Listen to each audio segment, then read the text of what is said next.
1, 2. Good morning, Spiritual Life Center. Welcome to the SLC Sunday Experience. We have a dear friend in the house today, Dennis Kane.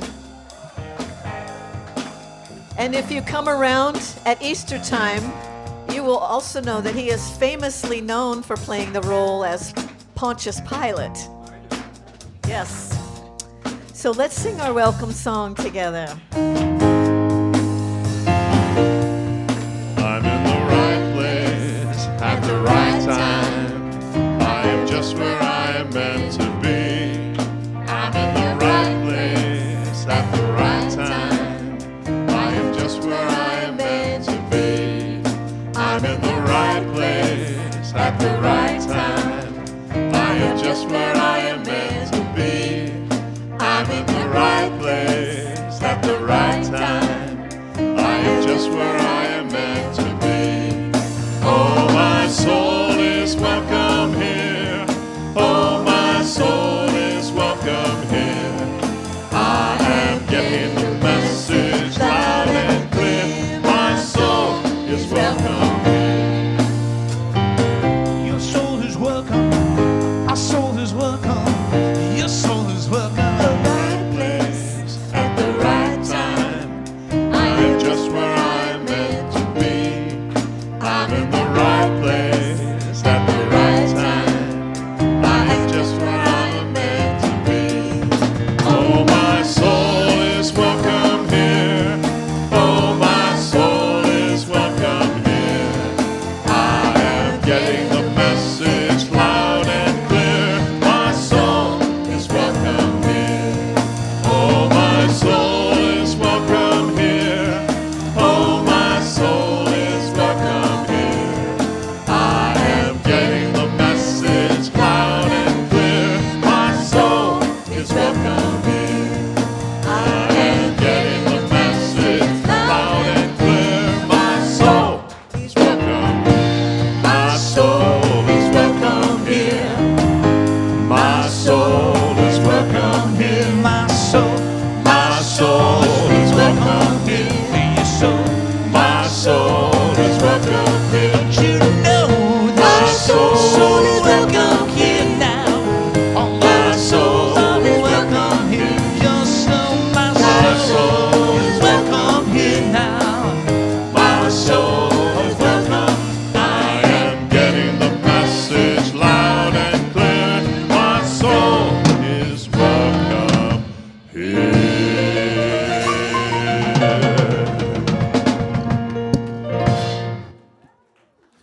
Whoa, good morning, Reverend Deb.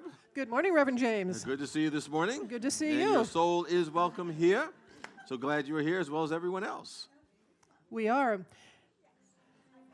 And we greet you now in the name of all that is good, all that is holy, and all that is sacred. And in the warm and loving energy of this ministry, Spiritual Life Center. If this is your very first time with us today, whether here in the sanctuary or love streaming from afar, we especially want to welcome you because we know that you are not here by accident. We are all here by divine appointment. And we are just absolutely thrilled that you kept your appointment with us today. And we'd even be more thrilled if you turned off your cell phones. That gives us an opportunity to have a direct line with the presence of God without any equipment, but just realizing that we are still and quiet and lowly listening. We receive that guidance, that support, that upliftment that is always there for us. And so this morning we remain those open and receptive vehicles, those open and receptive containers of the presence of God. So that every word that we speak, every action that we take, and all that we do is in alignment with the high prerogative of our spirit. And we're seeing our lives in this world from the highest point of view. So we bring all those in prayer that may have forgotten the truth of who and what they are, to create a sense of separation maybe from this presence and each other. And as we begin to hold the high watch for ourselves in this world, things begin to transform. We remember that we are here to transform lives as we love, as we serve and remember. And we go forth with this consciousness so that we anchor a little bit more of heaven on earth. And so it is, and so we let it be. Amen.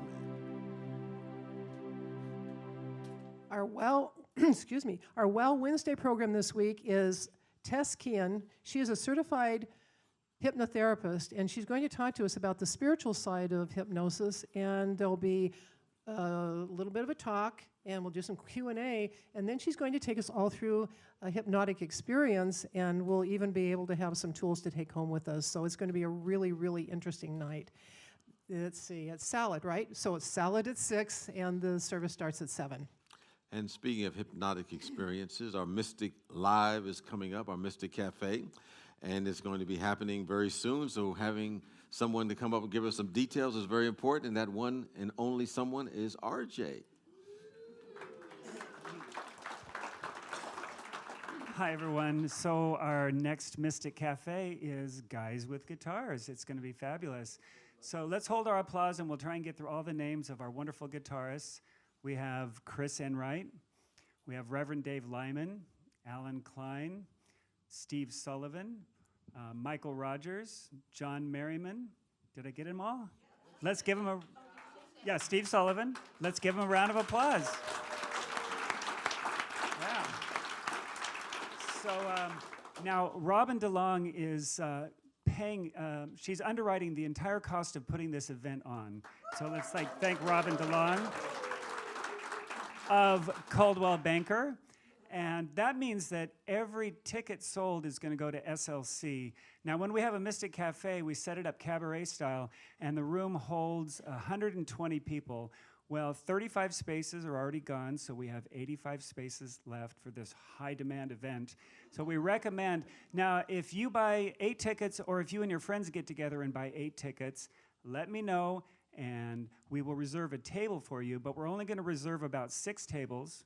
First come, first serve, and the rest will be general seating. So get your tickets today. It's not long from now, and it's not far away. You'll fall in love with them. There'll be no second show. But their guitars will sound so sweet and clear, and you'll be very near. It won't be radio. Don't you remember you told me you'd buy a ticket? Send your order in the mail now, grab a stamp and lick it. Better yet, see you in the courtyard with cash or credit. We love you, we really do. Thank you, Robert. All righty.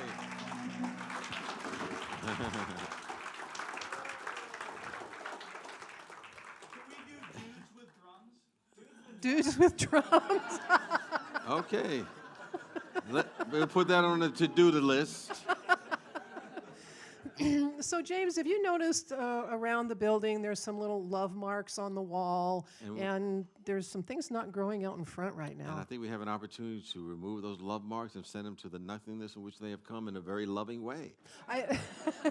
I think we do. This Saturday, June 17th, we're having our Community Spring Clean Party. And we're going to be having opportunities for people to work up on the paint and look at landscaping, cleaning up the kitchen, reorganizing things. Lots of good things to do so we can become more mindful about our wonderful building, which is where we get to come and spend time together. So there is a sign-up sheet out in the courtyard afterwards, and you can pick your duty.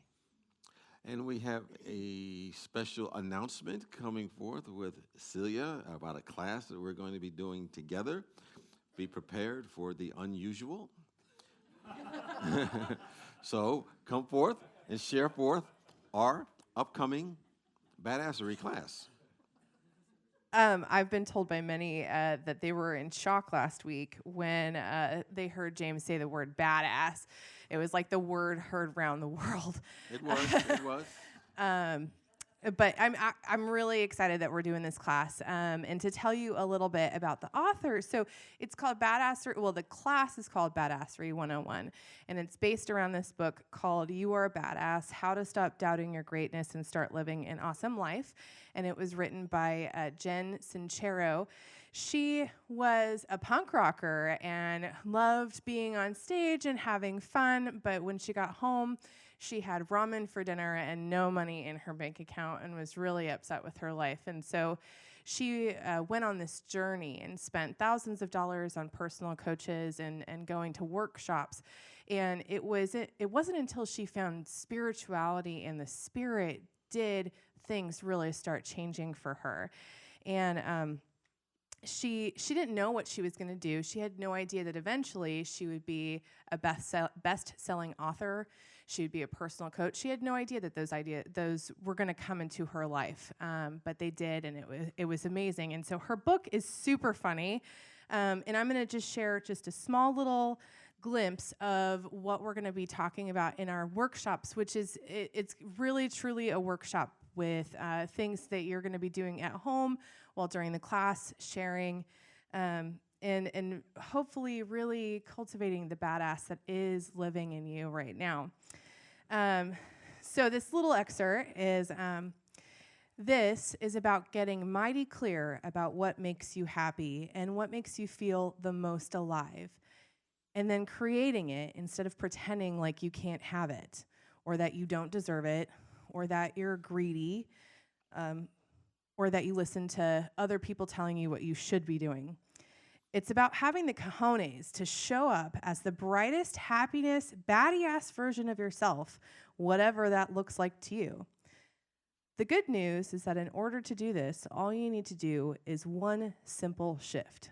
You need to go from wanting to change your life to deciding to change your life. Wanting can be done sitting on the couch with a bong in your hand and a travel magazine in your lap. If you guys know what that is, props to you. Deciding means jumping in all the way, doing whatever it takes, and going after your dreams with the tenacity of a dateless cheerleader a week before prom night.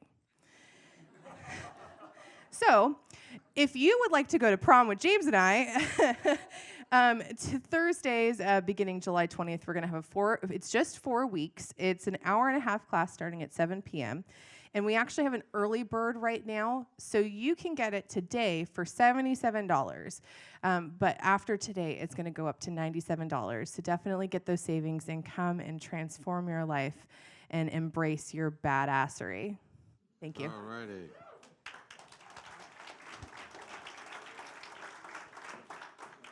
Thank you, Celia. More to come. Wow. And now we'd like to introduce some really important people, our ambassadors and prayer chaplains. And I like to think of these people as our connectivity specialists.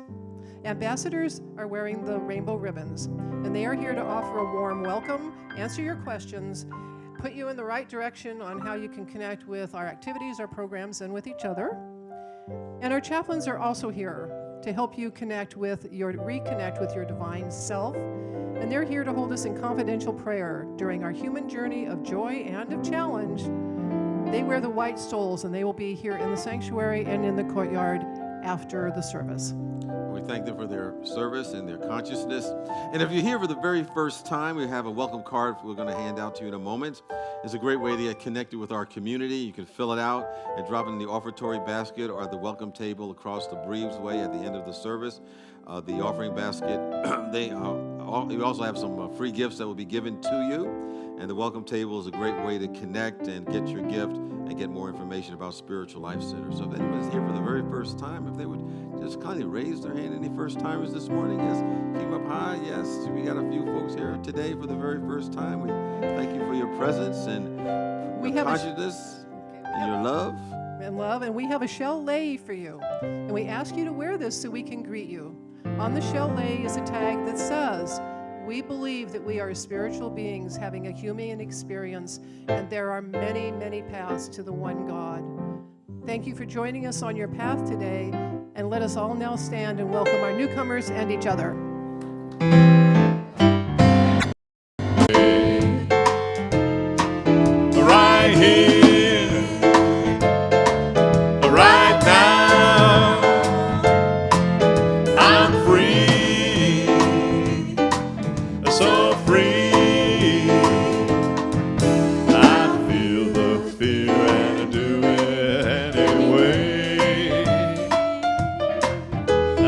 feel the fear and I do it anyway. I feel the fear and do it anyway. I feel the fear and I do it anyway. Well, every time I tell myself what I can't do, what I should have done, what I'll never get to, I remember that it just ain't so.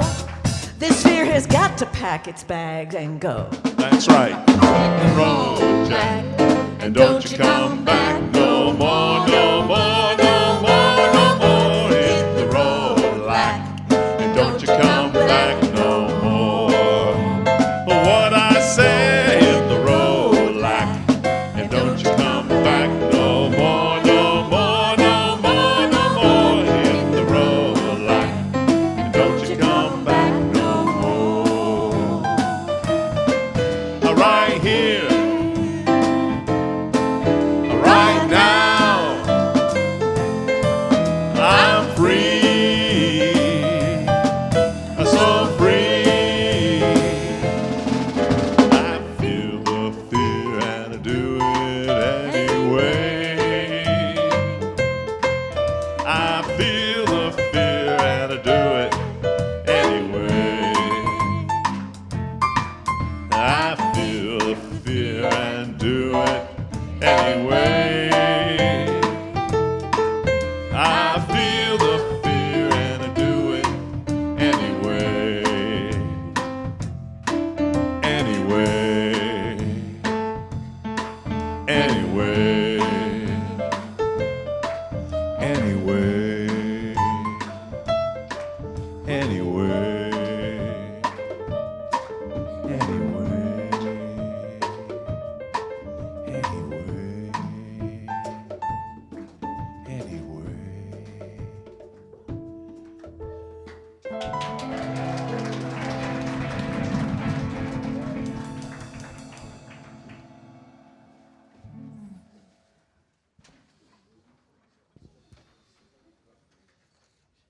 All right, now that we've got all that fear out of the way and all that lack out of the way, we can now speak boldly and with conviction our vision statement.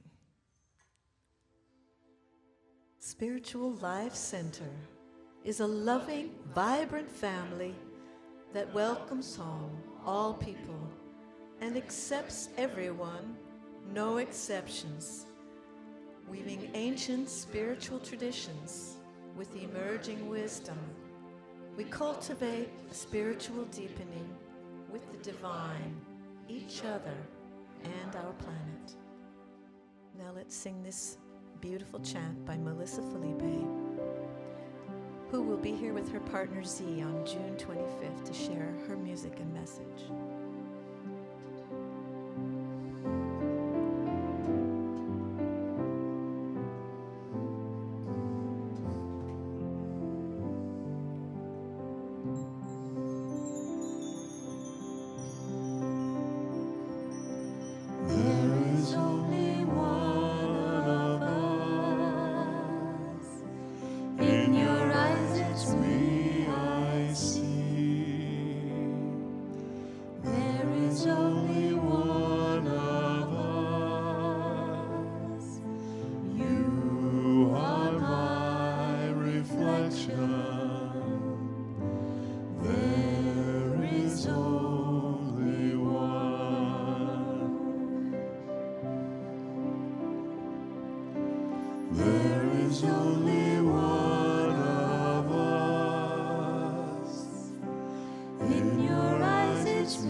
There is only one of us.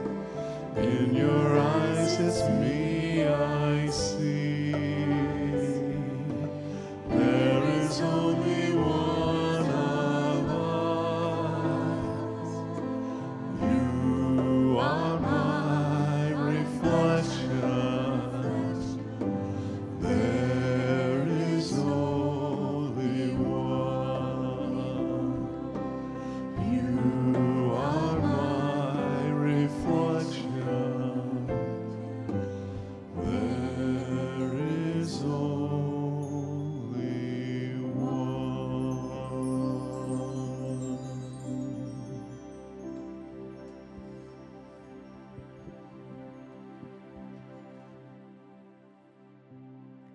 The Mahabharata is the longest epic poem known to man. This ancient Sanskrit text is so vast that the entire sacred book of the Bhagavad Gita is only one small section of it. The poem explains its own origins as a collaboration between a human artist and a god. The author, Vyasa, felt a calling to bring all the world's spiritual knowledge into written form. And to complete this monumental task, he asked for help from Ganesh, the Hindu deity who is worshipped as the remover of obstacles and who graces our altar today. Ganesh recognized the poem's importance to humanity, but he also knew that humans can stumble over obstacles like fear, doubt, and procrastination. So Ganesh agreed to write down the entire Mahabharata as Vyasa spoke it aloud, on the condition that Vyasa created the entire poem in one sitting and never stopped. If the artist ever gave up, God would give up too. Vyasa agreed, and human and God together stretched themselves to their limits to create this masterwork. Ganesh wrote so quickly that he broke all his pens, but he simply snapped off one of his elephant tusks, dipped it in ink, and kept on writing. Together, the human and the divine manifested a poem that has influenced our culture for millennia and inspired the philosophy of some of our greatest leaders. And I submit to you that God is just as devoted to your goals as Ganesh was to the Mahabharata. Let us use the next few moments of meditation to connect with this divine creative support. I invite you to close your eyes if that feels appropriate and to breathe deeply. Feel your breath moving in and out of your chest, expanding. And as you continue to breathe, gently bring to mind a goal that you hold dear, something you intend to achieve. If you feel there are any obstacles keeping you from your dream, let the story of Ganesh inspire you. Know that God has infinite resources available, and together you can achieve anything. The divine nourishes your success because God knows that your health, your happiness, and your creativity will bless the entire world. Invite the divine to partner with you on your goal as we sit now in the silence.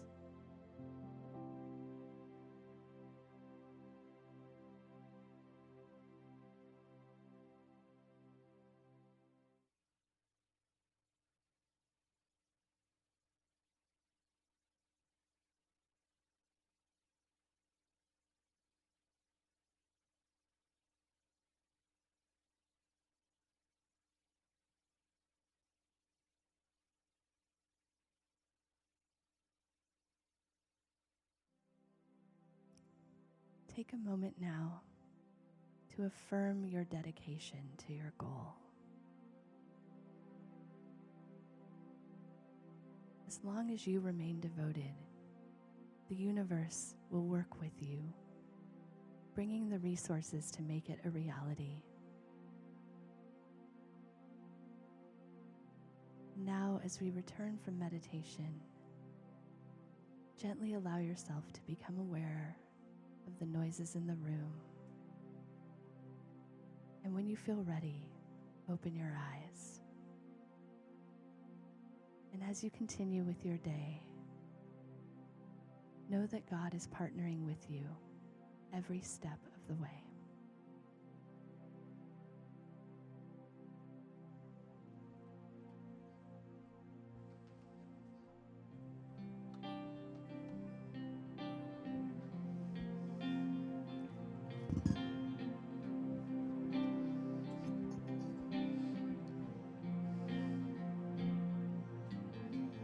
Come bring your broken wing, come dry your crying eyes. Lay down the burdens that you bear. Come home to what you know feels whole and true and right. Be still and feel this simple prayer. There is good here, and I'm willing to see it. There is good here, and I'm open to be it. Help my eyes clear, help my heart start to feel it. I'm willing to see it. No matter what you say, no matter how you fight, somehow you're drawn to what you hear. No need to justify or make it wrong or right.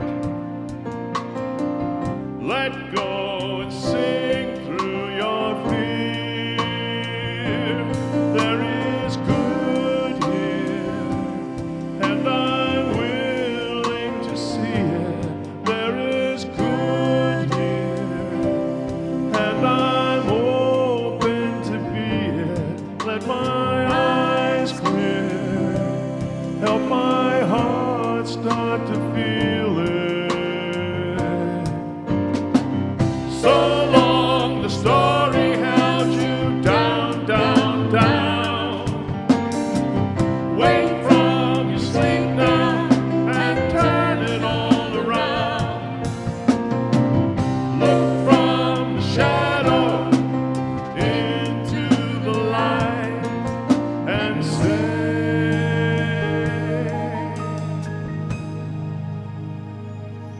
there is good here, and I'm willing to see it. There is good here, and I'm open to be it. Help my eyes clear, help my heart start to feel it.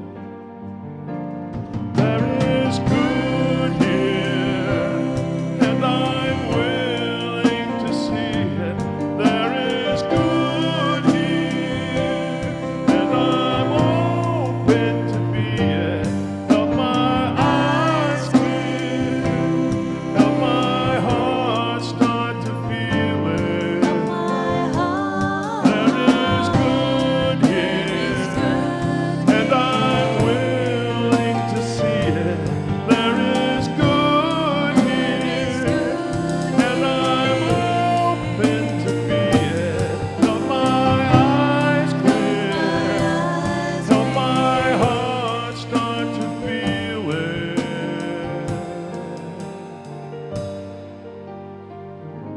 I'm willing to see it. I'm willing to be it.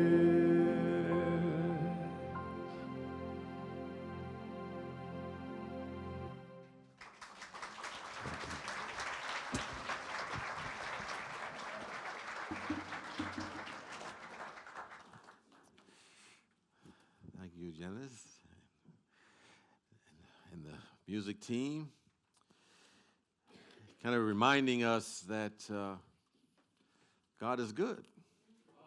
And all the time, God is good. There is good here. I had shared in the earlier service that I woke up, one of those mornings, like 3 o'clock in the morning. And of course, the more that I tried to go back to sleep, the more I stayed awake.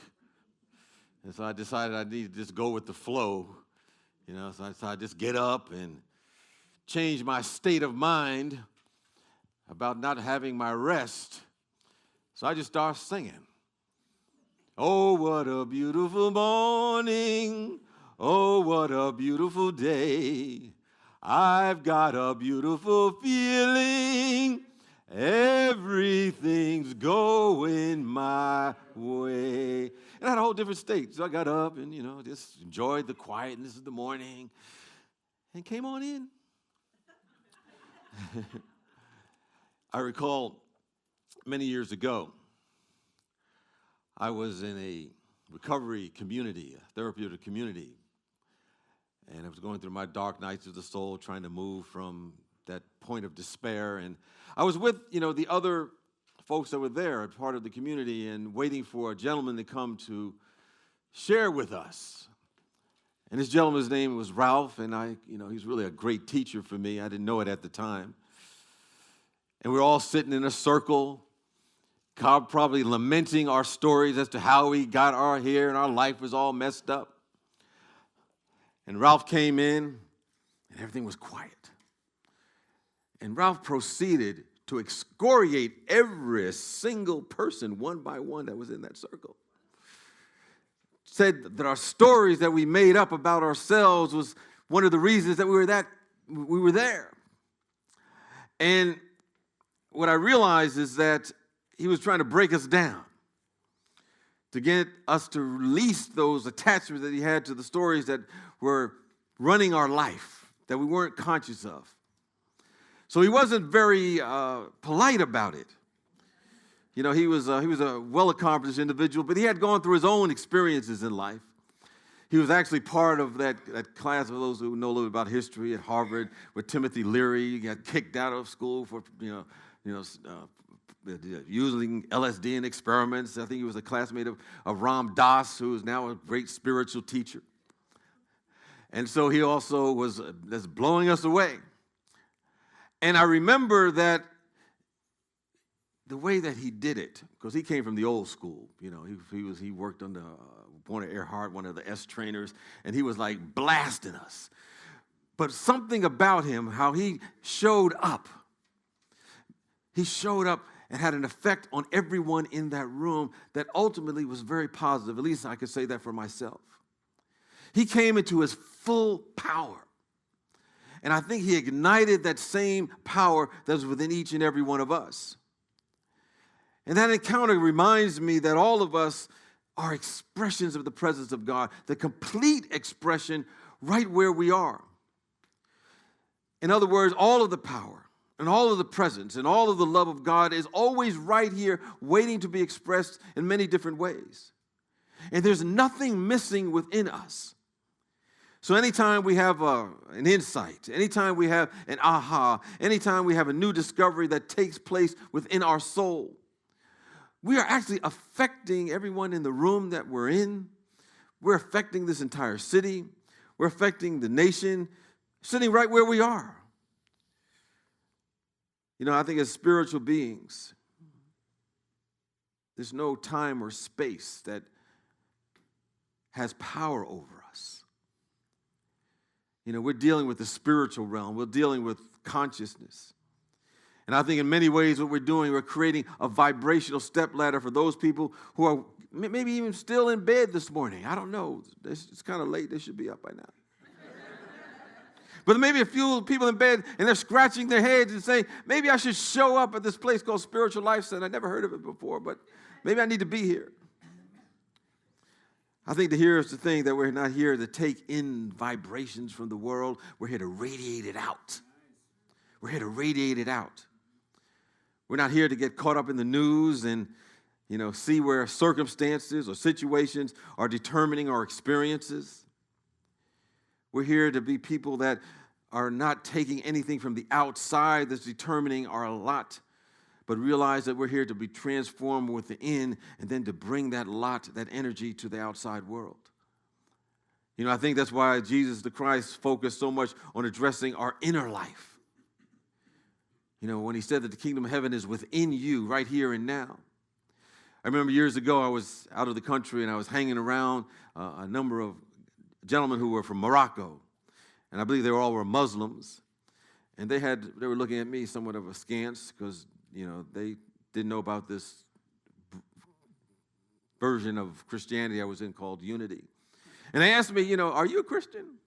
And I knew what they're thinking about. And I said, no. I said, what I really am, I am a follower of the teachings of Jesus.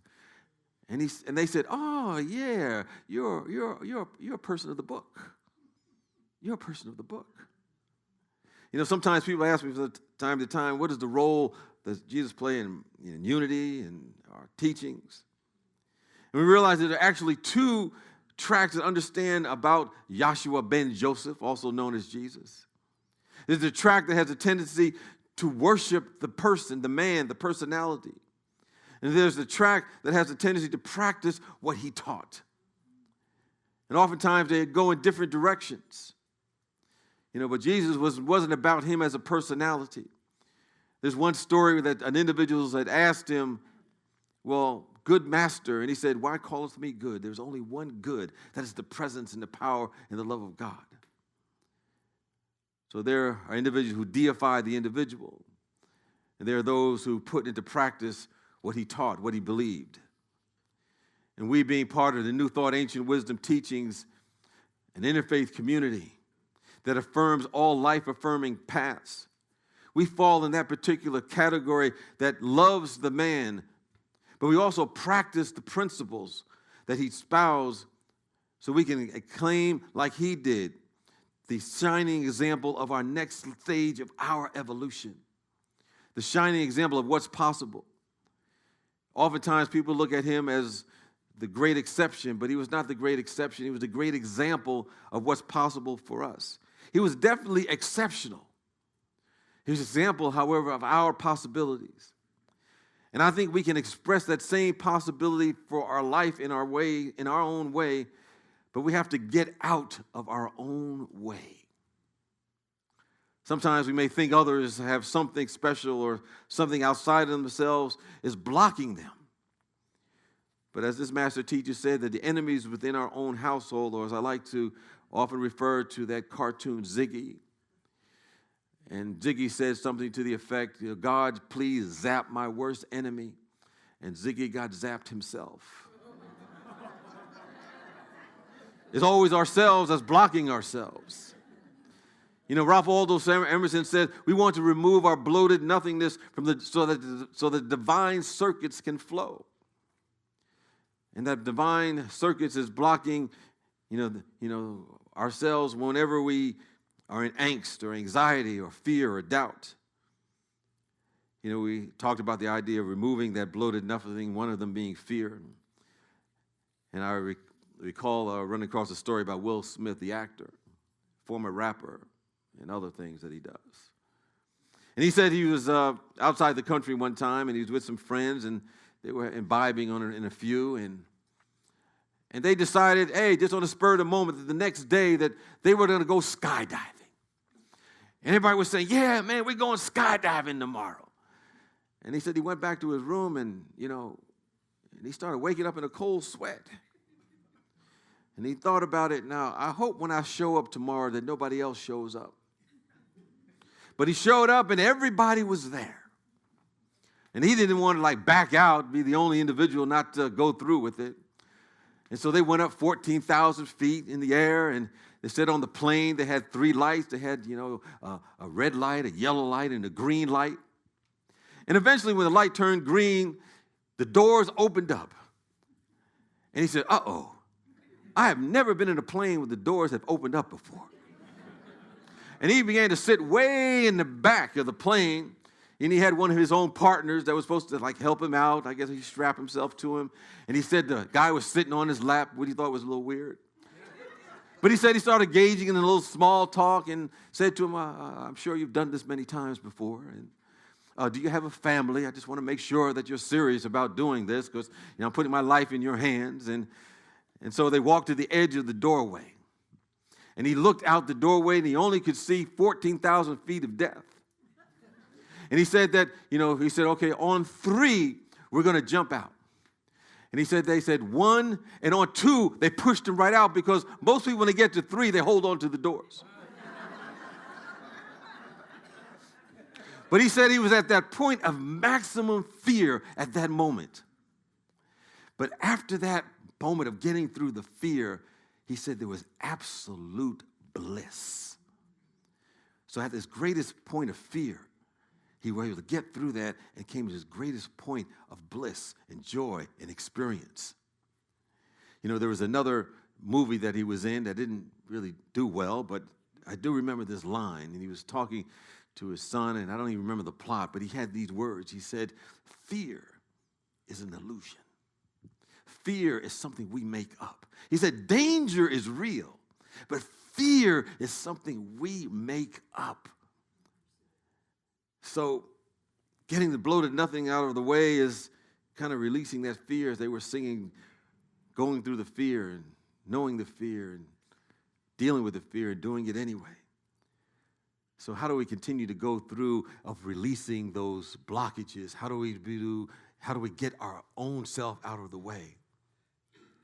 I think one of the things to begin with is that one of the definitions of the ego, the unspiritualized ego, is the accumulation of unexamined assumptions, unexamined perceptions that sometimes hold us back, that are running our life. And eventually we have these perceptions that lead to our conversations. And these conversations begin to lead to how we see the world. And then it flows into our experiences, and they have nothing to do with what's really going on. It reminded me of a story of a man and a woman. They were in the countryside, and they were in their cars, and they were going in opposite directions. And they were speeding. They were going pretty fast at the time. And I guess the guy, he was going up the hill, and the woman was coming down the hill. And because it was so steep, they couldn't see each other.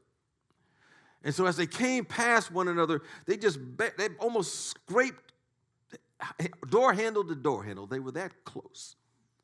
And the woman, they had the windows down, and the woman yelled at the guy, "Pig, pig." And the guy yelled back at her, "Cow, cow." And he turned around, started driving, and ran smack into a pig. The whole idea was he had made some assumptions that had nothing to do with what was really going on. She was warning him to avoid the pig in the road, and he had a whole different conversation going on in his head.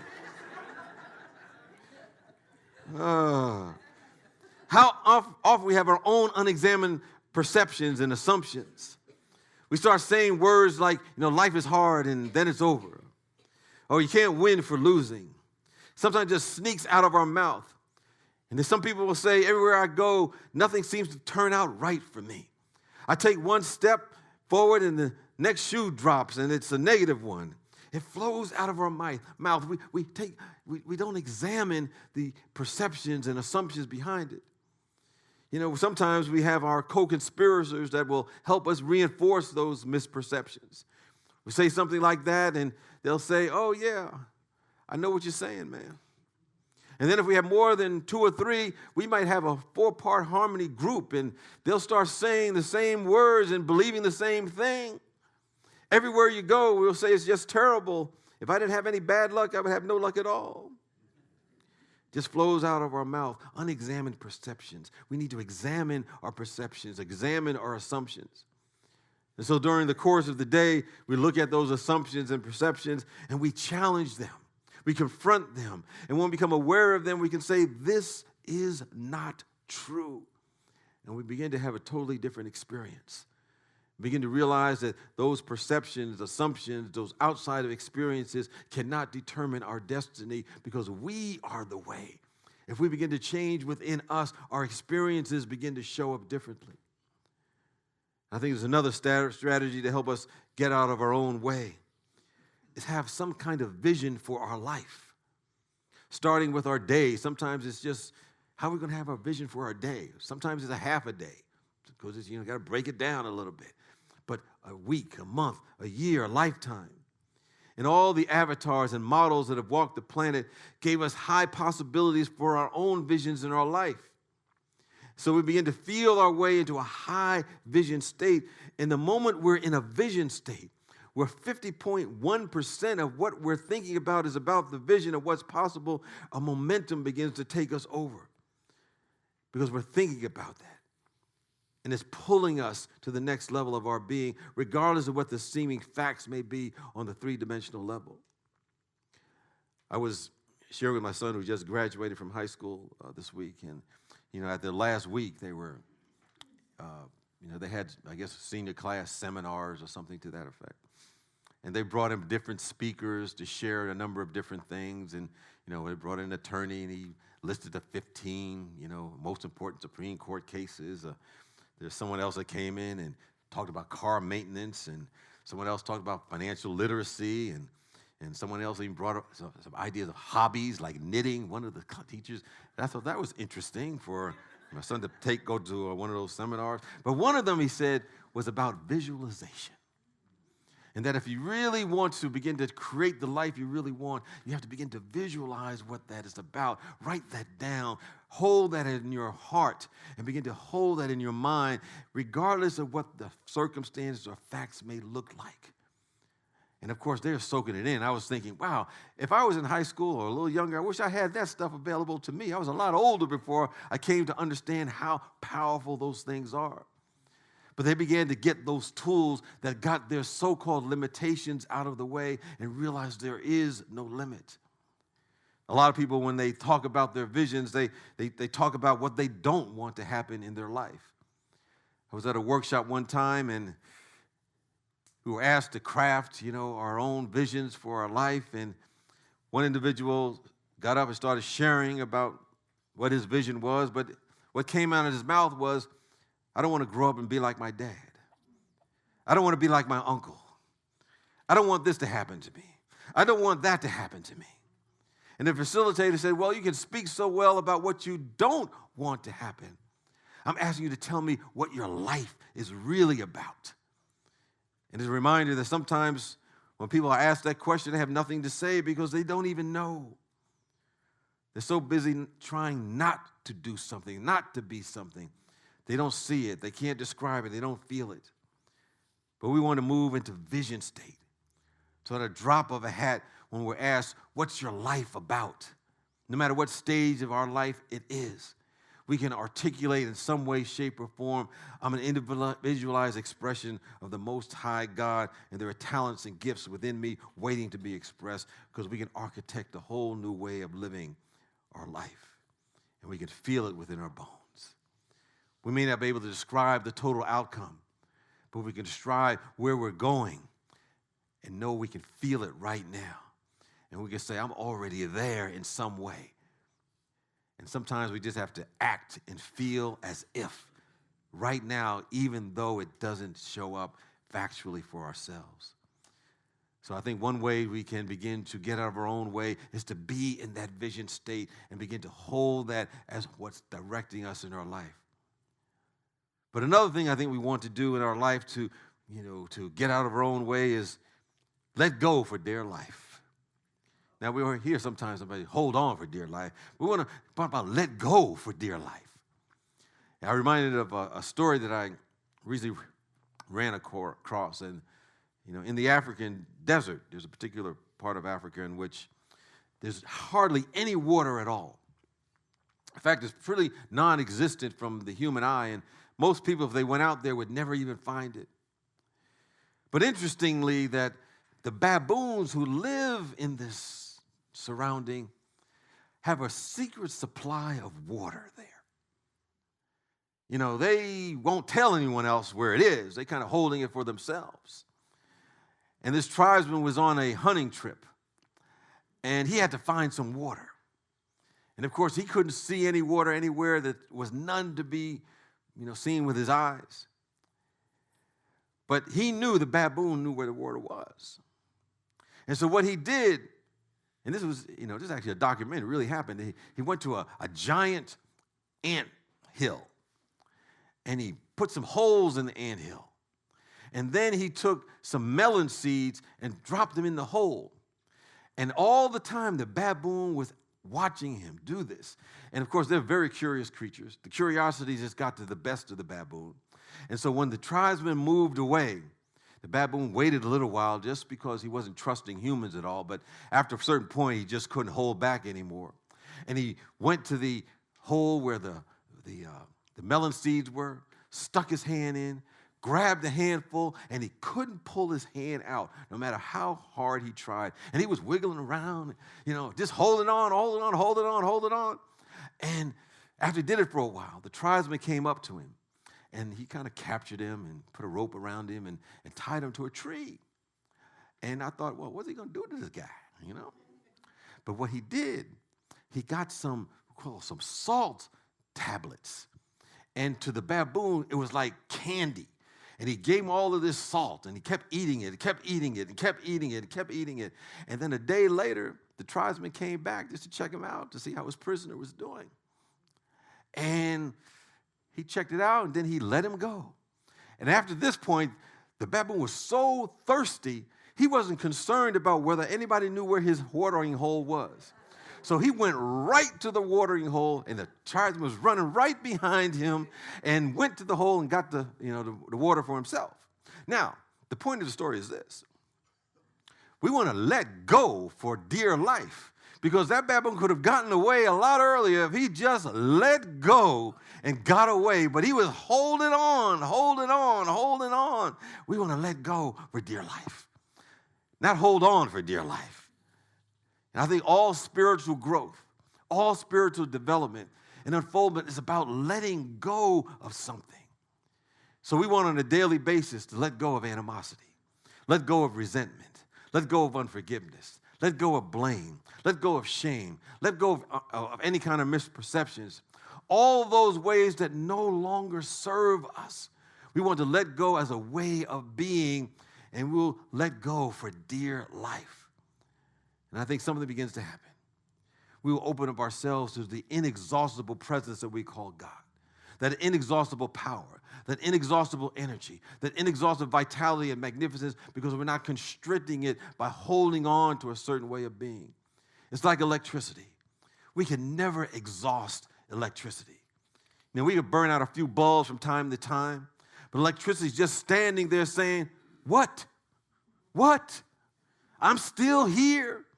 Put in a bulb, I'll shine it through. I don't care how big the bulb is, I got some luminosity for you. Spirit has some luminosity for us. The presence of God is always around us. The presence of life and luminosity and infinite supply is all around us. And it's saying, what? Come ready. I got it all for you. But sometimes we got to simply let go of stuff to be open and receptive and be those receptacles. It's saying, I'll give you, just give me a channel big enough and I'll change the world. Give me an instrument strong enough and I'll transform the very globe in which you live. Give me a group of people bold enough and I'll change the soul of a nation. The light is saying, I want it. I want it for you.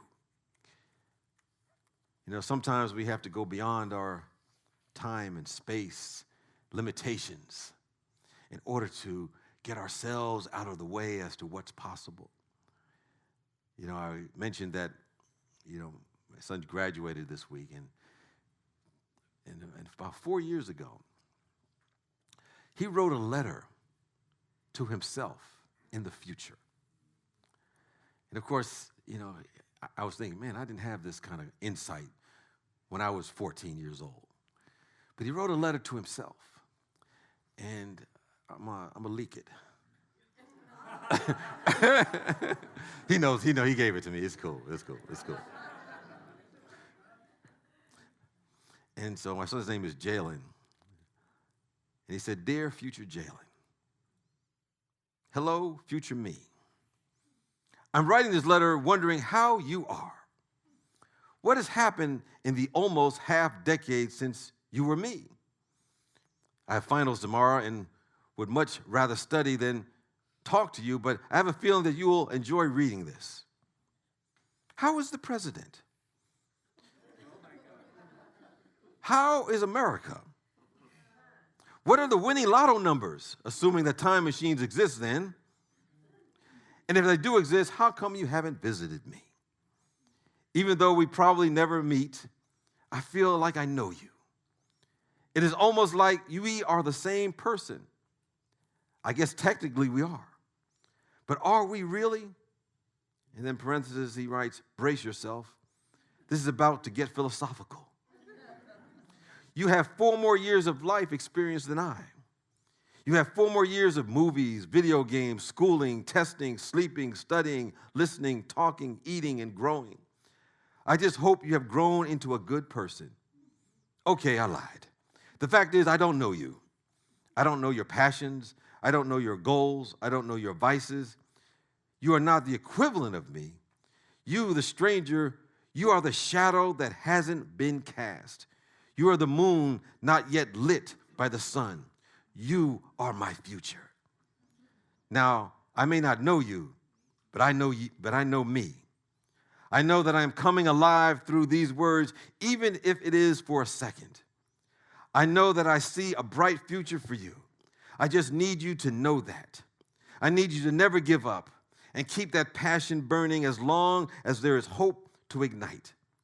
Anytime your life gives you trouble, just remember that once I existed. Jalen Mandela Trapp, 14 years old, 15 next week. Jalen Mandela Trapp, Bahamian, Floridian, Californian, Kansas Cityan, Jalen Mandela Trapp. The guy who took time to write a letter to someone who will never write back. I'm running low on time, so I'll keep it short for you. Keep being me, or whoever you want to be then/now. Do what you want, and explicative, in other words, screw everyone else who has a problem with it. Don't be a beta, be the alpha. I know you are. Keep it real, big homie. From Jalen Trapp, 2014, for today.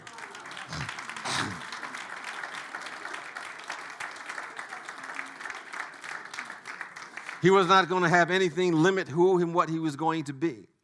He didn't let time, space, or anything in his past somehow hold him back. And I believe that's a message for all of us. We can begin to be open and receptive to the possibilities of the human spirit in our life right here, right now, by getting ourselves out of the way and let the divine circuits flow so we can express the highest and best of who and what we are. And so it is. So we let it be. Amen.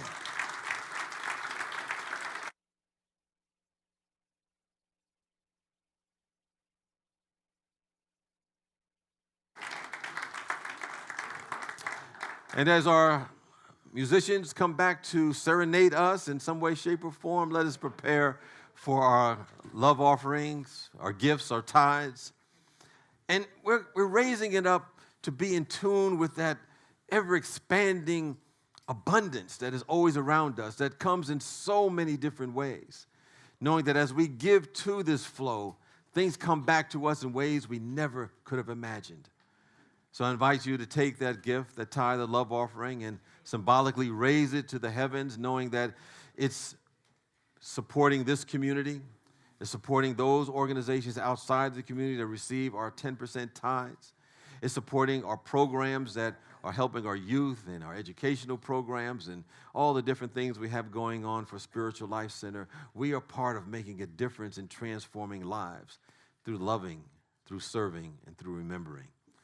So with that awareness, let us say our offertory blessing. Divine love, as me, blesses and multiplies all that I am, all that I have, and all that I circulate. Thank you, God.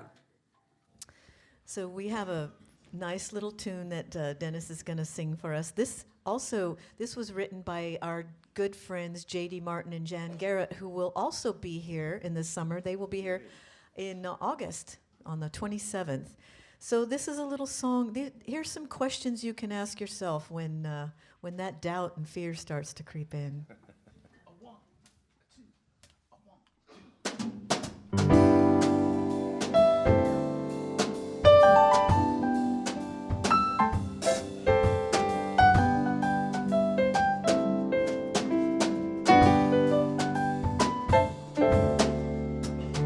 What if you knew that you were beautiful? What if your smile was wild and free?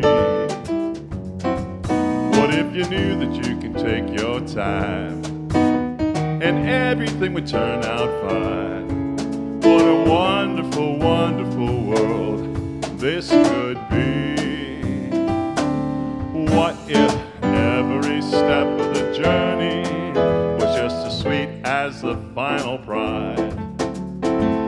What if you lost the map but you found the key? What if your life was so much fun you didn't need to try to get it all done? What a wonderful, wonderful world this could be. A season without a doubt. Give it a reason to all work out. Give it a chance, give it some time, give it your best. Give it a rest. What if the great big picture suddenly dawned on everybody bright and clear? What if we gave ourselves a break and let our differences be? If we could just sit still a minute, enjoy the human race and not have to win it. What a wonderful, wonderful world this could be. What a wonderful, wonderful world this could be.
Magnificent point of view, here in the middle of I love you.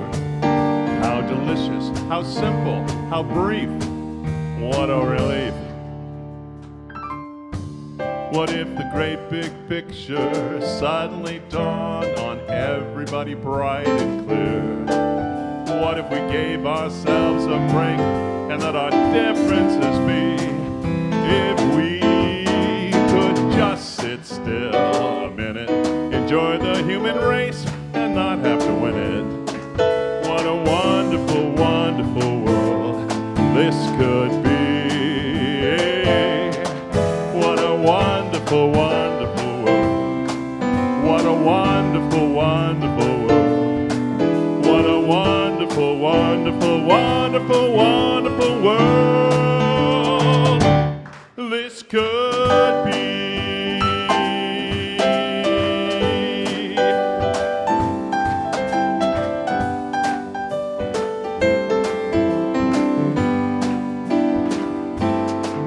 This could be. Yeah. Thank you.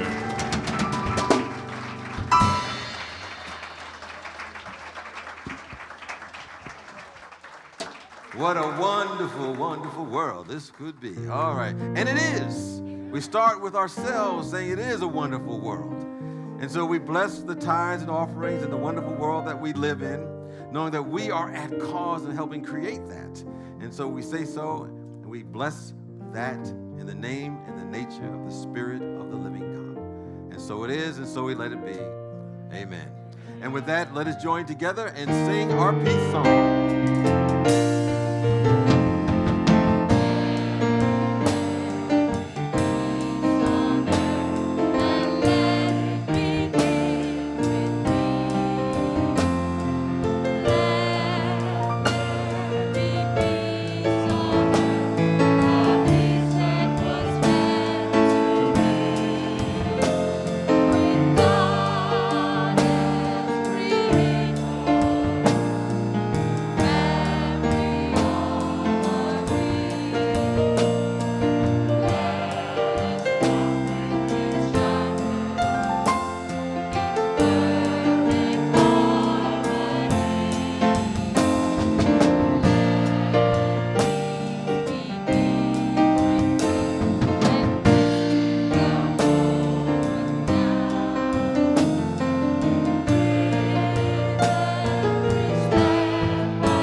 Say our expansion